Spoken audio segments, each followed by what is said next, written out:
नमस्कार व्यूअर्स, बहुत स्वागत है आप सभी का। आप देख रहे हैं आपका प्रोग्राम कॉफी पर कुरुक्षेत्र। मैं हूं सौरभ शर्मा आपके साथ। बांग्लादेश में इस वक्त जो हालात बने हुए हैं उसको लेकर सबसे बड़ा अपडेट तो यही है कि former prime minister Sheikh Hasina अभी हिंदुस्तान में है।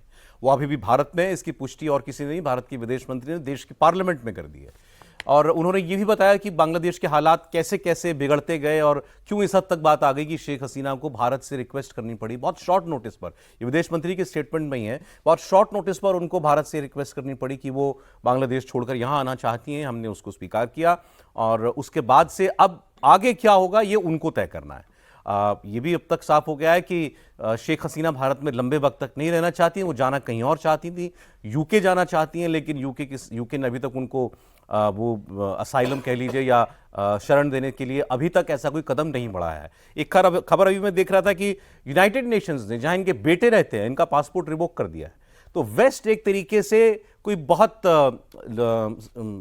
शेख हसीना को लेकर के सिंपैथेटिक है, ऐसा बिल्कुल भी नहीं है। फिर शेख हसीना कहां जाएंगी? एक प्राइम मिनिस्टर को अपने देश में, जिसके पास अभी जनवरी में चुनाव हुआ और ब्रूट मेजॉरिटी जिसके पास हो, उसको यूं अपना देश छोड़कर क्यों जाना पड़ा? कौन उनके खिलाफ हो गया था? सेना उनके खिलाफ थी, देश की जनता उनके खिलाफ थी। अब देश की जनता, जब हम कहते हैं 17 करोड़ आबादी है बांग्लादेश की, 17 करोड़ लोग तो नहीं सड़कों पर आ गए थे। एक छोटा तबका जो उनकी पॉलिटिक्स से नाराज था, उसने इस विद्रोह को अपने हाथ में लिया। और उसमें और कौन कौन सी ताकतें जुड़ी जो आखिर में शेख हसीना को अपना घर, अपना देश छोड़ना पड़ा, इस सब पर हम लोग अभी बात करेंगे। और आगे क्या? प्रदीप सिंह जी हमारे साथ हैं उसके तरीके से। बहुत स्वागत है आपका। Major general retired Bishambar Dayal साहब हमारे साथ हैं। सर आपका बहुत स्वागत है। और हिस्टोरियन हिंडोल सेन गुप्ता, वो हमारे साथ जुड़ने जा रहे हैं। उनका बड़ा काम है बांग्लादेश पर। सर पहले आज हमारे इस बांग्लादेश की इस कवरेज में इस आधे घंटे का फोकस सिर्फ और सिर्फ शेख हसीना है। तो मेरा पहला सवाल यह है कि शेख हसीना भारत के लिए इतनी इंपॉर्टेंट और क्रूशल क्यों है? भारत के जितने पड़ोसी हैं, एकमात्र बांग्लादेश ऐसा देश था जहां शांति थी, जिस देश से हमारी दोस्ती थी, जो हमारे लिए एक राहत की बात थी। बाकी सब देशों से जो है समस्या। माफी चाहता हूं सर, बेसिकली हिंडोल आ गए हैं। बहुत स्वागत हिंडोल आपका। प्लीज बैठिए। नहीं इट्स ओके। डिले हो गया। नमस्ते। मैं सौरभ, प्रदीप जी, जनरल बिशंबर दयाल। हाँ, मैंने अभी शुरू ही किया था, तो मैंने सवाल ये किया था प्रदीप जी से। आज हम बात की, इसका कोई प्रमाण नहीं है। मोहम्मद यूनुस जो नोबेल लॉरिएट हैं, वहां के ग्रामीण बैंक से जुड़े हुए, लंदन में ये सारी कॉन्स्पिरेसी रची गई और शेख हसीना को हटाना है। और आपको याद होगा जो पब्लिक स्टेटमेंट है उसके बारे में तो बोल ही सकते हैं कि अमेरिका नहीं चाहता था कि वो चुनाव लड़े और चुनाव वहां उस समय हो। ये साफ साफ बोला था। ये भारत के दबाव में और भारत की कोशिश के कारण जो है वहां चुनाव हुआ। ठीक है। तो इसलिए जो है शेख हसीना भारत के लिए और शेख हसीना के लिए भारत दोनों बहुत इंपॉर्टेंट थे। तो एक मजबूत प्रो इंडिया लीडर थी, रही 15 साल वहां पर प्राइम मिनिस्टर, अभी रही 1 साल, वैसे 5 साल और, इन 20 साल का उनका कार्यकाल है। अब वो भारत में ही है। यहां से आगे कहां जाएंगे उस पर हम बात करेंगे हिंडोल। लेकिन इसका जो इमीडिएट फॉल आउट जो होना है, उसमें भारत कहां पर आता है? हमें क्या क्या झेलना पड़ेगा? नहीं, इसका तो ये बहुत ही खतरनाक एक सिचुएशन क्रिएट हो गया है भारत के लिए। देखिए, हमारा जो पाकिस्तान के साथ बॉर्डर है वो तो खतरे में है ही, हमेशा से खतरे में रहा है। आप देख ही सकते हैं जम्मू में क्या हो रहा है। हमारा जो चीन के साथ बॉर्डर है उसमें भी लगातार कई सालों से प्रॉब्लम है, वहाँ पे एक स्टेलमेट चल रहा है। मणिपुर और म्यांमार का जो सिचुएशन है हम सब जानते हैं। वहाँ पे एक चीन का इंटरफेरेंस से वहाँ पे कराया गया। ये सब होता नहीं है, ये इंटरनल्स भी प्रॉब्लम होते हैं, पर इसमें एक्सटर्नल हाथ तो होता है, वो कराया गया। अब बांग्लादेश जो लास्ट पॉइंट था, हमारा बॉर्डर एरिया जो शांत था, इसमें अब प्रॉब्लम होने वाला है। 2 तरह के प्रॉब्लम्स होंगे आपके। एक तो इलीगल इन्फिल्ट्रेशन, आपने देखा ममता बनर्जी ऑलरेडी बोलना शुरू कर दिया उन्होंने कि हम चाहते हैं सब कुछ शांत रहे, कोई कुछ मत कहिए, कोई कुछ ट्वीट मत करिए। आपने देखा बॉर्डर सिक्योरिटी फोर्स बहुत बढ़ा दिया गया है। तो इन सबको पता है। ममता बनर्जी जो हमेशा मोदी सरकार का बहुत आलोचक है, कल वो बोल रही थी सरकार हमें जो कहेंगे वही हम करेंगे, निर्देश पर काम करेंगे। आप सोचिए, ममता बनर्जी को अभी बोलते हुए सुना है आपने? क्योंकि सबको पता है अब क्या होने वाला है। तो ये एक बहुत ही खतरनाक सिचुएशन है। आप देखिएगा कि ये जो इंटरिम सरकार की बात हो रही है बांग्लादेश में, वहां पे जमाते इस्लामी है सरकार में, पर अवामी लीग नहीं है। और जमाते इस्लामी, सबको पता है जमाते इस्लामी, पाकिस्तान का जमाते इस्लामी के साथ उसका डायरेक्ट कनेक्शन है। आईएसआई उस पार्टी को चलाता है। तो ये जो जिसको उन्होंने बैन किया था, जिसको उन्होंने बैन किया था, और पहले दफा हमने ये देखा है, ये इसका जो स्टोरी, ये कहानी हमने पहले भी देखा है।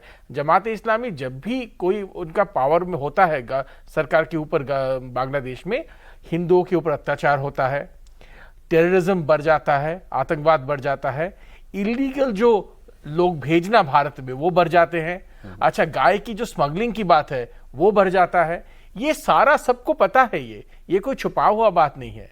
इसीलिए आप देखिए, छात्र कह रहे हैं, छात्र की जो मांग थे वो तो पहले ही शेख हसीना ने मान लिया था, वो तो सारे मांगे मान लिया था। और जब शेख हसीना गई, पहले ही जाके वो मुजीबुर रहमान की स्टैचू को तोड़ने लगे। तो अगर वो छात्र है, पहले जाके मुजीबुर रहमान के स्टैचू को क्यों तोड़ेंगे, उनके घर को क्यों जलाएंगे? क्योंकि ये जमात के जो छात्र शिविर वो कहते हैं, वो छात्र नहीं है, वो जमात के एक्टिविस्ट है। अच्छा, एक्टिविस्ट बहुत जिन्होंने इस प्रोटेस्ट को लीड किया। हाँ, तो उनको इन्फिल्ट्रेट करके ये जमात और हिफाजत एक चीज अभी आपने बोली, कल से आप लोग भी देख रहे होंगे टीवी के ऊपर कि ये हुआ शेख हसीना का इस्तीफा, ये भारत आ गई, वहां पर मॉब सड़कों पर है, हिंदुओं के घरों में जाकर के मारपीट, कत्लेआम, दो पार्षद थे ढाका में, उनको दोनों को मार दिया गया। इस्कॉन टेम्पल पर जाकर के हमला, आगजनी, मंदिरों में जो इस तरीके के हमले। भाई झगड़ा सरकार से, जिससे झगड़ा था वो छोड़ के चली गई, तुम हिंदुओं को क्यों पीट रहे हो वहां पे? क्यों? क्योंकि जमात का ये एजेंडा हमेशा रहा है, ये जमात का बहुत पुराना एजेंडा है। आप अगर देखें, मौदूदी जिन्होंने जमात शुरू किया था, उन्होंने कहा था पार्टीशन नहीं होना चाहिए, देश का विभाजन नहीं होना चाहिए। क्यों नहीं होना चाहिए? क्योंकि पूरा भारत है, ये सारा इस्लाम का होना चाहिए। ये उनका फाउंडेशनल आइडियोलॉजी, जिसको हम अंग्रेजी में कहते हैं, ये उनकी सोच है, इनकी नींव यहां से शुरू होता है। उसके ऊपर आप आज आईएसआई देखिए, ये फॉरेन इंटरवेंशन देखिए, ये सारा लाद गया है। और पाकिस्तान ये कभी नहीं भूला है कि शेख मुजीबुर रहमान ने रेवोल्यूशन करके वो बंगाली लैंग्वेज को लेके, बांग्ला भाषा को लेके वो विभाजित हो गए थे। और वो हमेशा चाहते हैं कि ये फिर से, कल अगर आप देखें पाकिस्तानी जितने भी हैंडल्स हैं, वो कह रहे थे फिर से हम इकट्ठा होंगे, भारत के खिलाफ हम इकट्ठा होंगे। ये उनका पुराना सपना है, और आईएसआई ये सपना कभी नहीं भूला है। एक हो जाओ और सब जगह इस्लाम एक हो जाओ, सब जगह इस्लाम फैलाओ और भारत को डिस्ट्रॉय कर दो, भारत को खत्म कर दो। इस्लाम का सबसे बड़ा मतलब जो दुख है वो आज का नहीं, कई सौ साल का है कि भारत में गजवाए हिंद नहीं कर पाए। वो जो अफसोस है, वो अधूरा एजेंडा कह लें उनके हिसाब से, उसको किसी भी हालत में किसी भी तरह से पूरा करना। दो तीन बातें जो अभी तक साफ हुई ताकि व्यूअर्स को जानकारी मिलती रहे कि ये जो जमात इस्लामी है, शेख हसीना ने इसको बैन किया था, कट्टर रेडिकल इस्लामी सोच वाली संस्था है, पाकिस्तान की समर्थक है, और ये इस विद्रोह के पीछे थी, इसके छात्र संगठन इस विद्रोह के पीछे थे। अब सत्ता में जो भी आएगा उसके पीछे ये लोग खड़े रहेंगे, और ये जहां पर है वहां पर पहली शर्त तो ये हो गई कि हिंदुओं से बैर इनका, तो वो वहां पर ऐसे इंसिडेंट्स अब और बढ़ते हुए हो सकता है आपको दिखाई दे। सर, एक चीज मेरी समझ में नहीं आई, मैंने शुरुआत में भी कहा था 17 करोड़ आबादी वाला देश है, ऐसा तो नहीं हो सकता पूरा देश शेख हसीना के खिलाफ हो गया हो। ये कैसे मटेरियलाइज होता है? एक बड़े मुल्क के अंदर आप डेमोक्रेटिकली इलेक्टेड लीडर, अभी चुनाव जीत के ही आई ना, जैसा भी चुनाव तो भाई था, लोगों ने वोट तो डाले ही थे, उसमें जीत कर आई हुई लीडर, कुछ एक संगठन और कुछ स्ट्रीट प्रोटेस्ट, और ये हालात हो जाते हैं कि उसको 45 मिनट दिए जाते हैं, या तो देश छोड़ दो या मारे जाओगी। देखिए, एकदम कुछ नहीं होता है। अच्छा, डेमोक्रेसी थी वहाँ पे, और उसके अंदर कुछ फॉल्ट लाइंस आई, उसमें कोई शक की बात नहीं है। उन फॉल्ट लाइंस को जब लीडर रीड नहीं करता और अपने नॉमिनेटेड लोगों की जो भाषा होती है उसको सुनता रहता है, तो ये फॉल्ट लाइंस बड़ी हो जाती हैं, और ये उसका परिणाम है। मैं 2-3 चीज़ें बहुत क्विकली बोलूँगा। फर्स्ट इशू जो है वो बहुत क्रिटिकल इशू था। देखिए, जो जमायत है ना, वो 1971 से भारत के खिलाफ है, जो उनकी पूरी खिलाफ है, पूरी मतलब इतना खिलाफ है कि उनका बस चले तो जला देंगे। अच्छा। क्योंकि उनका एजेंडा, इन्होंने ठीक कहा, उनका एजेंडा दुनिया में इस्लामिक स्टेट होना चाहिए। वो बांग्लादेश को भी इस्लामिक स्टेट बनाना चाहते हैं, जो कि शेख हसीना उनके लिए बहुत बड़ा रूढ़ा थी। बीएनपी भी भारत के खिलाफ है। बेसिकली जब मुजीबुर रहमान को मारा था तो उससे इनका जन्म है, ये उसकी बुनियाद है, तो ये भी खिलाफ है। शेख हसीना ने 2009 से आज तक पहला इशू था बॉर्डर का, सेटल कर दिया। दूसरा इशू था India versus China investments encourage की इंडिया की। ट्रेड देखिए आज $13 बिलियन ट्रेड है साहब, $8 बिलियन की आपकी क्रेडिट लाइन है। और आप तीसरा मुद्दा देखिए जो वहां एंटी इंडिया एलिमेंट्स थे over a period of time, उनकी इंडिया में इन्फिल्ट्रेशन, उनके कैंप्स, उनके वो सब उन्होंने एलिमिनेट किए। तो भारत की सबसे बड़ी दोस्ती, भारत की दोस्ती, कोई किसी सरकार की, कोई इंडिविजुअल की, वो एक भारत की दोस्ती। और मुल्क में 40% लोग भारत के खिलाफ नहीं है। 40% लोगों ने इलेक्शन में पार्टिसिपेट किया, 7-8 करोड़ लोगों ने पार्टिसिपेट किया। हो सकता है कुछ लोग उसमें भी इंडिया एंटी इंडिया या एंटी हो, जेन्युइनली उनके खिलाफ वोट डाली हो, लेकिन 60% लोगों ने वोट नहीं डाली थी। ये भी बात हमें ध्यान रखना चाहिए। कुछ सिग्नल्स थे जो इस लीडर ने नहीं पढ़े, उसके बाद भी नहीं पढ़े। और भारत भी, मैं समझता हूं कहीं ना कहीं हमारी इंटेलेक्चुअल्स कहीं ना कहीं, जब इस किस्म का एक आपका दोस्त हो ना, एक कंट्री फ्रेंडली हो जाए, एक बॉर्डर पीसफुल रहे। और एक बात मैं और बता दूं, डरना बंद कीजिए साहब। आपका 36 का आंकड़ा चल रहा है चाइना से, चलने दीजिए, क्या दिक्कत है?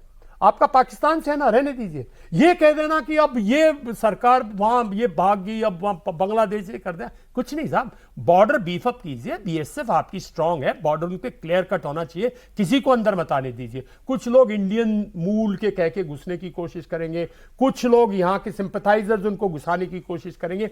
ये सब आप स्क्रीनिंग कीजिए, क्योंकि इसी में सिर्फ एंटी इंडिया एलिमेंट हिंदुस्तान में घुस सकता है, जो जाके जेएंडके में, जाके माओइस्ट एरिया में, यहां जाके दंगे, इनमें जो पार्टिसिपेट कर सकता है उसको गार्ड कीजिए। वरना ऐसी बांग्लादेश, ऐसा कुछ नहीं जो हैंडल नहीं कर सकते। ऐसा नहीं है कि भारत बांग्लादेश बॉर्डर को हैंडल नहीं कर पाएगा। एक बात ये पहली दिमाग में लगा दिए। दूसरी बात यह है कि शी रिफ्यूज टू, इलेक्शंस के बाद भी उन्होंने जो ओपन इलेक्शन छोड़ दिए जून जुलाई में भी, ये शेख हसीना के खिलाफ नहीं थे। स्टूडेंटों में एक मूवमेंट थी, मैं मानता हूं, उसको जमायती एक्सप्लॉइट कर रहा था, मैं मानता हूं। उसमें चाइनीज भी एक्सप्लॉइट कर रहे होंगे, हो सकता है सीआईए भी एक्सप्लॉइट करिए। देखिए बड़ी दुख की बात है, सीआईए, आईएसआई और चाइना बांग्लादेश में और म्यांमार में कुछ मुद्दों पर ऐसे कार्रवाई कर रहे हैं जो कि हमारे खिलाफ हैं और जो कि वहां के लोगों के भी खिलाफ है। इसमें कोई शक की बात नहीं है, क्योंकि यूएस का एकदम से कहना कि we welcome the present change, this that nonsense, जो कल अगर आप उनकी स्टेटमेंट पढ़ो तो साहब उसमें भी कहीं ना कहीं दरार है। तो शेख हसीना भारत की वो थी और इसमें कोई शक की बात नहीं है, और अवामी लीग। लेकिन आप ऐसे मत देखो कि भाई बांग्लादेश भारत के खिलाफ है, भारत बांग्लादेश के खिलाफ, फिर आप खिलाफत पैदा कर रहे हो ना। इंडिया भारत बांग्लादेश के साथ है, हमारी रिलेशंस हैं, वो उस कंट्री की इकोनॉमिक कंडीशन काफी हालात खराब है, वहां काफी अनएम्प्लॉयमेंट है, काफी और ये और बिगड़ेगी। कि आप क्या सोचते हो स्टूडेंट्स और ये सब अगले 5, 6, 7, 8 महीने में, और एक पेशेंस रखिए ना, वहां दरारें आने दीजिए ना। पहले तो स्टूडेंट बॉडी में भी दरारें आएंगी, इनको अब पता लगेगा ये आईएसआई स्पॉन्सर्ड था, ये सीआईए स्पॉन्सर्ड था, ये जमायती स्पॉन्सर्ड था। स्टूडेंट बॉडीज में भी ये नहीं है ना कि कौन आग लगा रहा था, तो ये खुलेगा उनको भी। और हमने तो अपने यहाँ एजीपी देखा है ना, कितना कर देगा स्टूडेंट। और साहब अभी उसकी भी हकीकत आने दीजिए। आइए उनको ग्रामीण बैंक चला रहे थे, उनको देश चला के देखने दीजिए। सही बात है। आइए उनको, जिनको ये प्रेसिडेंट है, पावर में है, तो जल्दी मत कीजिएगा किसी तरह से भी। मेरा मानना यह है कि जल्दी से दामन मत, आपने आने दिया, बहुत अच्छा किया। अब ये मत सोचिएगा कि जहां जगह जगह टीवी पे हर कोई डिप्लोमेट, हर कोई आके बोल देता साहब अब इनसे रिड ऑफ करो, नहीं तो बांग्लादेश आपके खिलाफ हो जाएगा। साहब इनके यहां रहने से और इनके यहां से आप इनको कल छोटी से मुल्क इंग्लैंड, नॉर्वे में भेज दो, जाओ, जो मतलब कहीं मतलब चंडीगढ़ जितनी भी पॉपुलेशन नहीं है, वो इस झटके को ले सकते हैं। बड़ा मुल्क है, बड़ा दिल रखिए। एक पड़ोस में थोड़ा सा अनबन है, एक पड़ोस में ये तो देखिए फॉरेन मिनिस्टर की स्टेटमेंट ने इतना तो क्लियर कर ही दिया ना कि आप इनके साथ खड़े हुए हैं, भारत इनके साथ खड़ा हुआ है इस वक्त में। अब आगे क्या होगा पता नहीं, कुछ आज चर्चा में भारत खड़ा ना होता तो आ नहीं पाती, बस आ गई। आपने जो कल जो एक बात कही थी, भारत इनके पिता को नहीं बचा पाया था, लेकिन इनकी जान बचा ली कम से कम, नहीं तो इनके साथ भी वही होता। बिल्कुल होता। अगर भारत, हम कह रहे मना करना तो छोड़िए, देर भी करता फैसला करने में, तो बचाना मुश्किल हो जाता। तो बहुत टाइमली एक्शन लिया, वहां से निकाला जा रहा था, निकलने दिया, अपने यहां आने दिया। तो इसलिए जो है उस दोस्ती को कायम रखा है। जो लोग बांग्लादेश में भारत के हितैषी हैं, उनको एक मैसेज है एग्जैक्टली बहुत कि अच्छा हम लोग ये गलती ये कर रहे हैं बार बार अपनी सोच में, भाई जो महिला 20 साल प्रधानमंत्री रही हो अपने देश की और कल तक थी लगातार 15वें साल में अपने, वो अचानक से सब कुछ हो गया, ठीक है उनको रिजाइन करना पड़ा, अचानक से उसके रूट्स थोड़ी खत्म हो गए, उसकी पार्टी थोड़ी खत्म हो गई जो वो पीछे छोड़ के आई हैं। आपने जैसे कहा भाई आज भी शेख हसीना और हाथ में कुछ पत्ते रखती होंगी बांग्लादेश में। एक बात, पत्ते छोड़ो, आप देखो ना, आप सब कॉन्टिनेंट हो, आप 140 करोड़ लोग हो यार, आपकी इन सब से ज्यादा जीडीपी है, इन सब 10-15 जो आपके चारों तरफ घूम रहे, आप बीच में हो, ये दुनिया ये आपके चारों तरफ घूम रहा, सप्तऋषि की तरह घूम रहे, और आप एक लीडर जो आपके साथ 15 साल है, उसको जरूरत पड़ी, मैं कहता हूं बेस्ट डिसीजन कल, और मैं कहता हूं बिल्कुल मत घबराइए। ठीक, जो हर कंट्री में एक पॉलिटिकल लीडरशिप है ना जो इंडिया अलाइंड है, वो आज ऑपोजिशन में हो सकती है, वो कल पावर में आ सकती है। अगर आज उन सबको ये मैसेजिंग देते कि ये तो 15 साल से साथ मनमोहन सिंह जी के साथ इन्होंने सारी ट्रीटीज की, मोदी जी के साथ भाई बहन बन के सारी ट्रीटी की, और जब अब आया तो अब आप तो साहब वो था ना, वो सिकंदर के राखी रूखी बांधी थी, मतलब आप उसमें भी डोब दो। ये हिंदुस्तान के कल्चर के खिलाफ होता है, इसीलिए सब साथ खड़े बिल्कुल ठीक है। And you back this decision कि अच्छा हम इनके साथ बिल्कुल साहब, बिल्कुल मैं एक चीज मुझे बताइए, जितना इसमें विदेशी हाथ की बात कही जा रही है, मैं एक ही सांस में सुन रहा हूं सब लोग अमेरिका भी बोल रहे हैं, चाइना भी बोल रहे हैं, या तो ये अमेरिका के खिलाफ हो सकती है या चाइना के खिलाफ हो सकती है, भाई दोनों तो नहीं हो सकते। देखिए ये सारी चीजें काफी कॉम्प्लिकेटेड होती हैं। पहले तो ये जो कल शेख हसीना छोड़ के गई, उसके कुछ ही हफ्ते पहले वो चाइना गई थी। वहां पे चाइना में उनको जो रिसेप्शन उन्होंने कहा था वो देंगे, वो नहीं दिया उनको। उन्होंने फिर वो बहाना बना के कि मेरी बेटी का तबीयत खराब है, वो वापस आ गए। ठीक है, ये कभी होता नहीं है कि ऐसे वापस आ जाना। तो असेसमेंट ये है कि चाइना को पता था कि ये लीडर नीचे जा रही है, इनके ऊपर हम बेट नहीं करेंगे। ऑलराइट, ये एक सिग्नल है, ये सिग्नल उनको भी है जिन्होंने रास्ते पे फिर उतरा कि हम इनके साथ नहीं है। अच्छा, दूसरा चीज है चाइना और यूएस दोनों को, यूएस तो पहले से इलेक्शन से, बांग्लादेश इलेक्शन के पहले से ही कह रहा था यहाँ पे ऑथोरिटेरियनिज्म है, यहाँ पे डिक्टेटरशिप है, डेमोक्रेसी नहीं है, वगैरह वगैरह। देखिए बांग्लादेश का सिचुएशन बहुत कॉम्प्लेक्स है।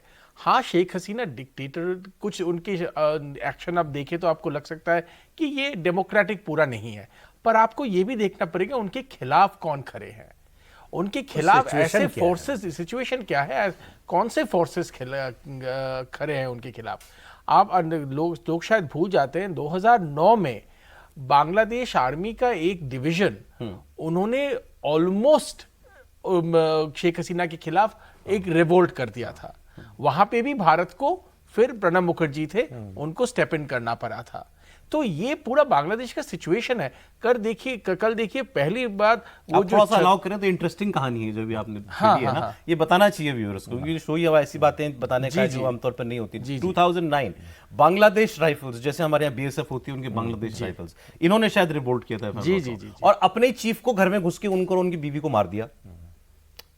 अपने चीफ, उनके यहाँ भी शायद जो बीडीआर का चीफ है वो सेना से आता है, ऐसा कुछ था, जाके चीफ को मार दिया, 17-18 आर्मी ऑफिसर्स को कत्ल कर दिया, विद फैमिलीज कत्ल कर दिया, कैंप पूरा उनका। अब उस टाइम पर, आज ही मैं ये कहानी पढ़ रहा था जो बताया आपने, प्रणब मुखर्जी उस वक्त थे सरकार में, इनकी अच्छी उनके साथ बनती थी, भारत के elite forces, para commando ready थे, वो तैयार थे और रेडी, बस एक सिग्नल, सब कुछ एम्युनिशन वगैरह बट गया था, आपको बस ऑर्डर आना है और you are going to Dhaka, बचा के लेकर के आओ किसी तरीके से शेख हसीना को। इतनी तैयारी हो गई थी, बस उसकी नौबत नहीं आई जी, नहीं तो हम मिलिटरी इंटरवीन करते। और भारत अगर ये मैसेज तब नहीं देता तो वो नौबत आ जाती। हाँ, 100%। ये तो नहीं हुआ क्योंकि भारत ने कहा ये अगर होता है तो हम तो इंटरवीन करेंगे, इसीलिए नहीं होता।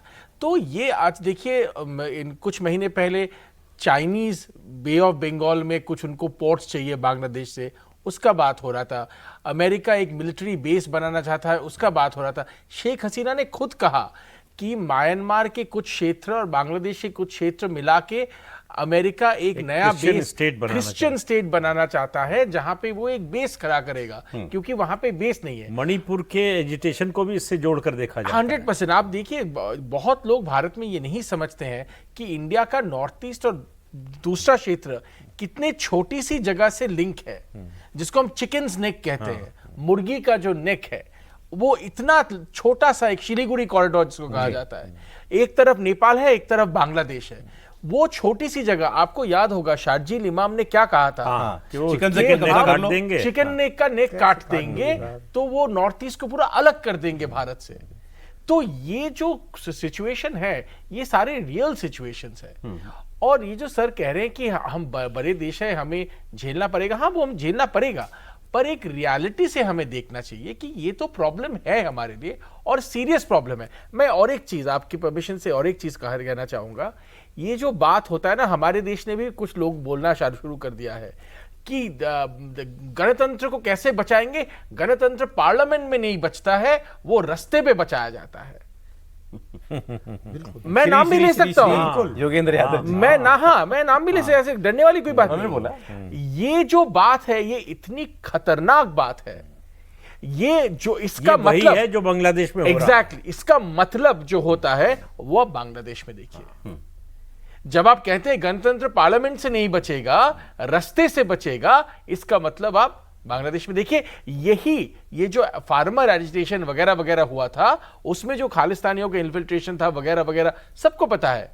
इसका मतलब यही है।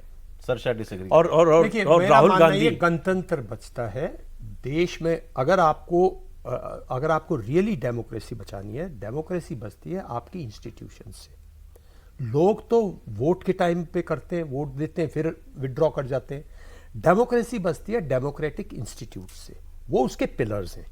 डेमोक्रेसी बचती है आपकी पार्लियामेंट इंडिपेंडेंटली, पार्लियामेंटेरियंस की कैपेबिलिटी क्या है, कितने नॉलेजेबल हैं, कितने पैशन है उनमें के अंदर डेमोक्रेसी के लिए, पीपल्स वॉइस के लिए कितना पैशन है उनमें, ना कि सिर्फ पार्टी वॉइसेस के लिए। जिस दिन पार्टी वॉइसेस के लिए एलिमेंट रह जाएगा पार्लियामेंट में, पीपल वॉइस घट जाएगी, तो एक बहुत बड़ा आपका इंस्टीट्यूशन जो है वो हो गया। जिस दिन आपका सुप्रीम कोर्ट, जिस दिन आपकी जुडिशरी, जिस दिन आपका फोर्थ स्तंभ, जिस दिन आपकी बाकी controller auditor general of India, independent agencies, election commission, जिस दिन ये लोग जो हैं अपना डेमोक्रेसी के फंडामेंटल्स भूल जाएंगे, डेमोक्रेसी मीनिंगलेस हो नहीं जाएगी। ये भूल जाएंगे कि डेमोक्रेसी नहीं, को नहीं कोई साहब छू सकता। नहीं देखिए, भूल जाएंगे कि नहीं वो तो बात की बात है।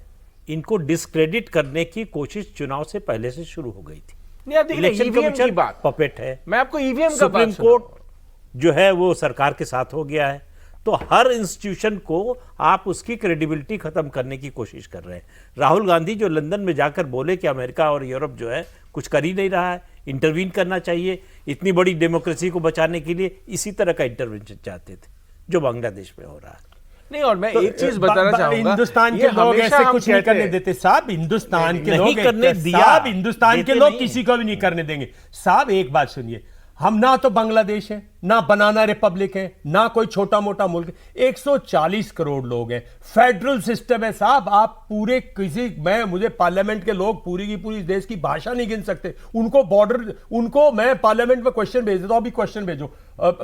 कम से कम 200 पार्लियामेंट्री ऐसे होंगे जिन्हें बॉर्डर डिस्ट्रिक्ट्स के नाम नहीं पता होंगे साहब। बहुत बड़ा मुल्क है, यहाँ ऐसा कुछ नहीं हो सकता।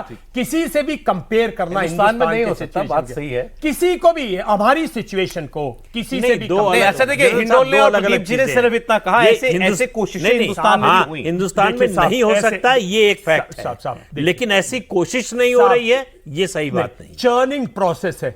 मैं 1970 से गिन सकता हूं, जब से मैं थोड़ा बहुत पढ़ने लगा हूं। 1974 में फर्स्ट टाइम कॉलेज टूर्नामेंट जाके बहुत ज्यादा पढ़ने लग गया इन चीजों के बारे में। गांधी जी को पढ़ा, और पहले गांधी जी को पढ़ा ना, उसके बाद जो है पूरा का पूरा पंजाब में मूवमेंट। मेरे कॉलेज में लाला लाजपत राय ने लाहौर में कॉलेज स्टैब्लिश किया था, तो वहां से एक लाला लाजपत राय जी के कॉलेज में आया। वो कॉलेज उठ के अंबाला कैंट में आ गया, तो वहां इन चीजों के पुराने प्रोफेसर जो वहां से आए थे, तो वहां से जब अध्ययन किया तो एक चीज पे आए, ये चर्निंग प्रोसेस है।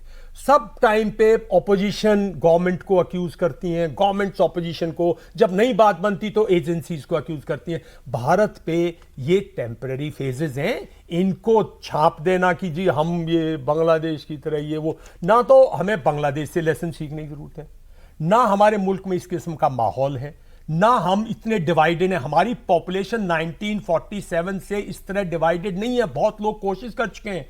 हमारे इस्लाम, हमारे मुस्लिम भी इस तरह डिवाइडेड नहीं है, हम गलत हैं, हमने जगह जगह देखा है फौज में, ऐसा नहीं है हमारा। उनके यहां तो 1971 से जमायती इस्लामी के सपोर्टर्स मर जाएंगे लेकिन मुजीबर का नाम नहीं लेंगे, वो काट देंगे, मार देंगे, वो इंडिया के अच्छी बात है सर जो आप बता रहे हैं, हमारा देश जो है कोई तुलना ही नहीं है साहब, हमारे से किसी की Correct. तुलना नहीं हो ठीक सकती। है। हम एक यूनिक कंट्री है या ग्रोइंग, 5 मिलियन लोग हैं।